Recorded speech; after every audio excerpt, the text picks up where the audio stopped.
अस्सलाम वालेकुम students, Shahzad science academy में आपको खुशामदीद कहते हैं।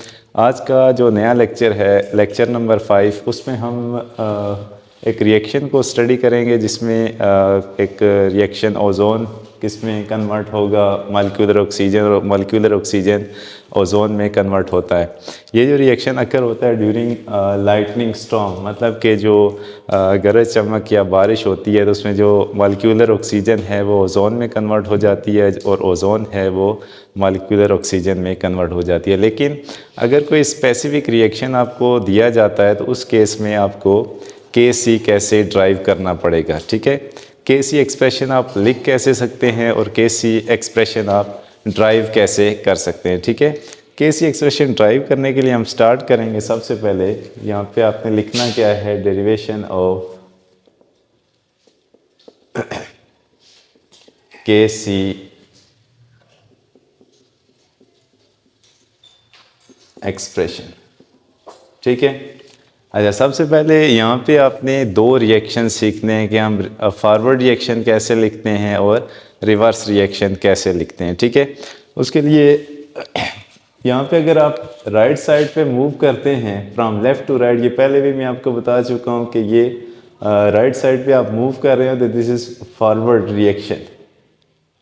ठीक है, अगर आप लेफ़्ट साइड पे मूव कर रहे हैं तो इसको हम क्या लिखेंगे, रिवर्स रिएक्शन। यहाँ पे हम दोनों के हमने रेट डिफाइन करने हैं कि रेट ऑफ फॉरवर्ड रिएक्शन कैसे होगा और रेट ऑफ रिवर्स रिएक्शन कैसे होगा, और KC जो होता है वो हम इक्विलिब्रियम पे डिफाइन कर रहे होते हैं। ठीक है, तो सबसे पहले हम एक इक्वेशन बनाएंगे कि रेट ऑफ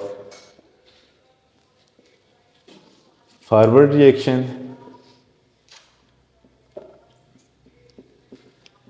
ठीक है, अब ये according to law of mass action ये किसके डायरेक्टली प्रोपोर्शनल होगा, is directly proportional to the molar concentration of reactants. ठीक है, मोलर कंसंट्रेशन ऑफ रिएक्टेंट कैसे आ जाएगा, यहाँ पे जो रिएक्टेंट्स हैं मॉलिक्यूलर ऑक्सीजन और इसके जो नंबर ऑफ मोल्स हैं यहाँ पे 3, ये कहाँ चला जाएगा, ये इसकी पावर में आ जाएगा। ठीक है, तो यहाँ पे जो हम रेट ऑफ फॉरवर्ड रिएक्शन लिखेंगे, एक सिंपल सी इक्वेशन हमने बनानी है और इसके बाद कुछ मैथमेटिक्स इस पे अप्लाई करेंगे, जैसे रेट ऑफ फॉरवर्ड रिएक्शन। तो नेक्स्ट स्टेप में ये जो प्रोपोर्शनैलिटी है ये हटा के हम एक कांस्टेंट पुट करेंगे।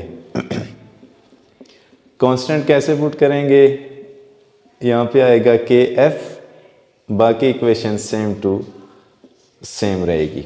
और KF को हमने कैसे लिखना है, KF यहाँ पे है क्या चीज़, तो KF यहाँ पे आप लिख सकते हैं कि rate constant for forward reaction. ठीक है, ताकि आपको सारी चीज़ें जो आप इक्वेशन लिख रहे होते हैं आपको हर एक चीज़ का पता होना चाहिए। जैसे रेट ऑफ फॉरवर्ड रिएक्शन है, रेट क्या होगा, रेट मीन्स कि कोई भी रिएक्शन कितनी स्पीड से प्रोसीड हो रहा है। ठीक है, और उसके बाद फॉरवर्ड रिएक्शन, फॉरवर्ड किस साइड से हम जाएंगे। अगर आप लेक्चर नंबर 2 देखते हैं उसमें मैक्रोस्कोपिक, लेक्चर नंबर 3 उसमें मैक्रोस्कोपिक कैरेक्टरिस्टिक्स फॉरवर्ड और रिवर्स रिएक्शन की गिवन है। ठीक है, तो जो फॉरवर्ड रिएक्शन होगा फ्रॉम लेफ़्ट टू राइट और जो रिवर्स होगा दिस वन।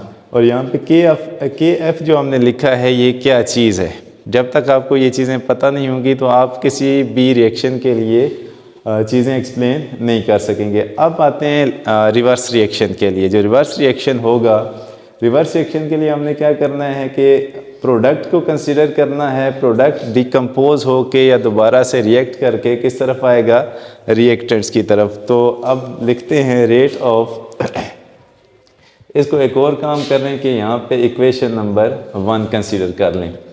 उसके बाद रेट ऑफ रिवर्स रिएक्शन, ठीक है, is directly proportional to the molar concentration of products. यहाँ पे प्रोडक्ट क्या है, ओजोन, और इसके जो नंबर ऑफ मोल्स हैं वो 2 हैं, तो 2 यहाँ पे हम क्या कर देंगे, पावर में लिख देंगे। उसके बाद जैसे हमने प्रोपोर्शनैलिटी को हटाया था इसी तरह से आप इस केस में भी करेंगे। Rate of reverse reaction is equals to KR O32, ठीक है। और यहाँ पे आप दोबारा से KR को एक्सप्लेन करेंगे। KR है क्या चीज़? This is rate constant for reverse reaction, ठीक है।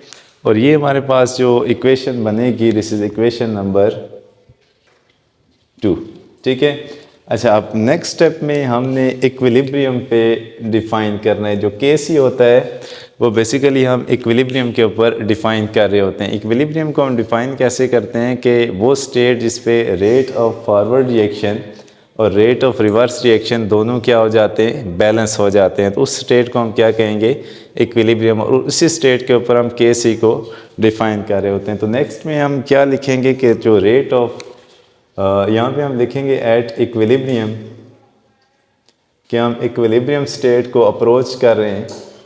वहाँ पे क्या होगा कि rate of forward reaction is equals to rate of reverse reaction. Basically यहाँ पे हम क्या करना चाह रहे हैं कि इक्वेशन 1 और इक्वेशन 2 को बैलेंस करना चाह रहे हैं, ठीक है। तो यहाँ पे इक्वेशन 1 क्या है कि FO2 rays to the power 3, और उसके बाद जो यहाँ पे हमारे पास नेक्स्ट आएगा is equals to KR ozone raise to the power 2। Equation number 1 और इक्वेशन नंबर 2 को हमने यहाँ पे क्या कर देना है, बैलेंस कर देना है, ठीक है। अच्छा, उसके बाद यहाँ पे आपने कुछ मैथमेटिक्स यहाँ पे अप्लाई करनी है कि KF डिवाइडेड बाय KR। ये जो KR है इसको हम कहाँ लेके जाएंगे, डिवीजन में, is equals to O3 power 2। और ये जो मॉलिक्यूलर ऑक्सीजन है ये कहाँ आ जाएगा। अच्छा, यहाँ पे जो KF डिवाइडेड बाय KR है इसको हम क्या लिखते हैं, KC। बेसिकली ये जो बराबर होता है KC के, दिस इज इक्विलिब्रियम एक्सप्रेशन। तो KC इज इक्वल्स टू, इस रिएक्शन के लिए क्या आ जाएगा, ozone raise to the power 2 divided by O2 raise to the power 3। तो यहाँ तक आप देखें कि Kc बराबर किसके होता है, मोलर कंसंट्रेशन ऑफ प्रोडक्ट्स, ठीक है। प्रोडक्ट्स यहाँ पे आएंगे और जो रिएक्टेंट्स हैं वो डिवीजन में आ जाएंगे। इसको हम मज़ीद क्या लिख सकते हैं कि प्रोडक्ट्स डिवाइडेड बाय रिएक्टेंट्स, जो हम जनरल फार्मूला में इसको यूज़ कर सकते हैं। तो these are products and these are reactants. और ये जो पावर यहाँ पे आ रही है ये रिएक्टेंट्स और प्रोडक्ट्स के नंबर ऑफ मोल्स हैं। तो ये क्वेश्चन था आज का, जिसमें अगर पेपर में आपको कोई क्वेश्चन दिया जाता है तो आप उसके लिए इक्विलिब्रियम कांस्टेंट को ड्राइव कैसे कर सकते हैं, ठीक है। ये हमारे पास एक सेल्फ चेक था मैट्रिक की केमिस्ट्री का, नेशनल बुक फाउंडेशन। उसमें एक सेल्फ चेक का एक क्वेश्चन है जिसमें आपको क्वेश्चन दिया जाएगा और इसके लिए पूछा जाएगा कि आप इसके लिए Kc ड्राइव कैसे कर सकते हैं, ठीक है। तो ये एक तरह का लॉन्ग क्वेश्चन होगा, ठीक है। तो आज के लेक्चर में this is the derivation of Kc equilibrium. अगर आपका कोई क्वेश्चन होता है जिसमें आपको लगता है कि उसकी आपको प्रैक्टिस चाहिए तो आप कमेंट सेक्शन में बता सकते हैं, ठीक है। तब तक के लिए अल्लाह हाफिज़।